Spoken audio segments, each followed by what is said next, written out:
How to develop healthy practices.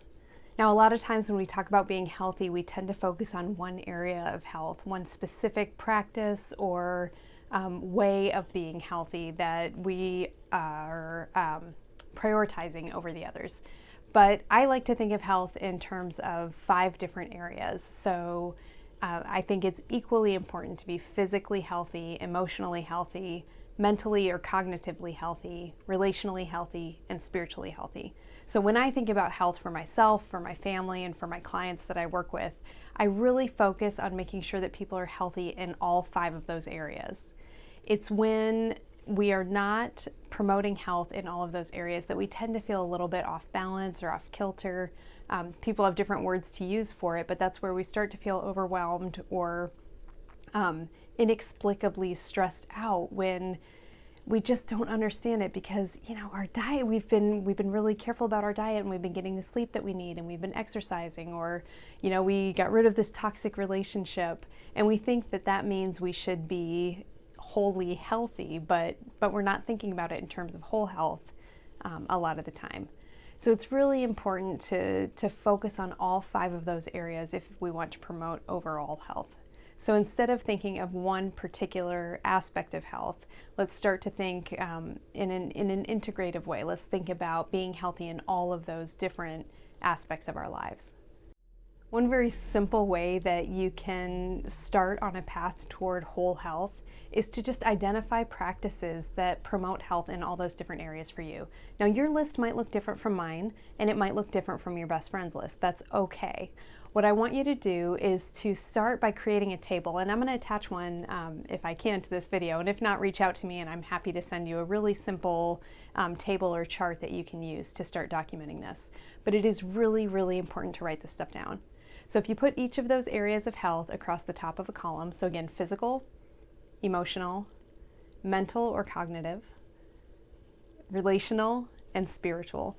And then within each column, I want you to start to identify, actually name things that you have done in the past that have helped you to feel healthy in those different ways, or different practices that you haven't tried out yet that you're really interested in exploring to see if they can help you stay healthy in those different ways.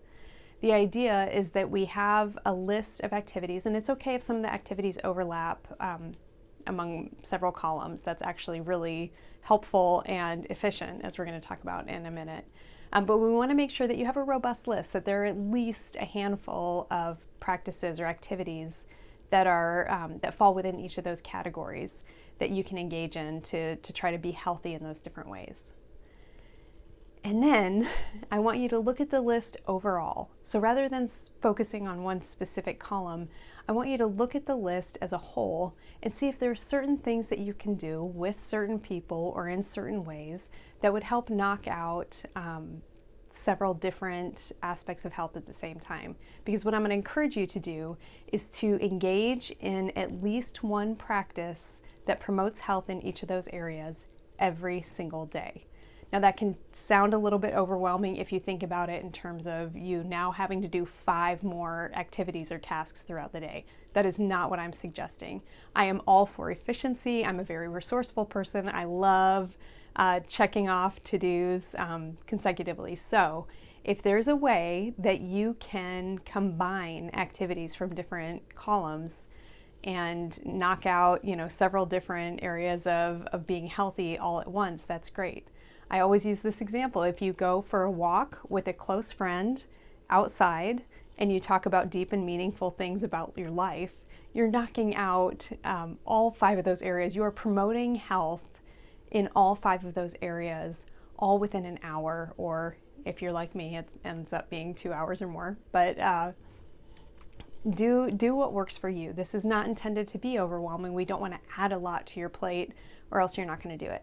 So I would encourage you to take a few minutes, sit down, and create a plan for yourself, and then just start to do it. Look at that plan, put it on your fridge, put it in your car, put it on your binder, someplace where you're going to see it every day, and you will have that visual reminder about, first of all, the importance of being wholly healthy, and secondly, the very practical things that you can do each day to promote health in all of those areas so that you get back to feeling healthy and restored and refreshed And you will be amazed at how much more energy and focus and peace you have when you are engaging in those activities that promote whole health.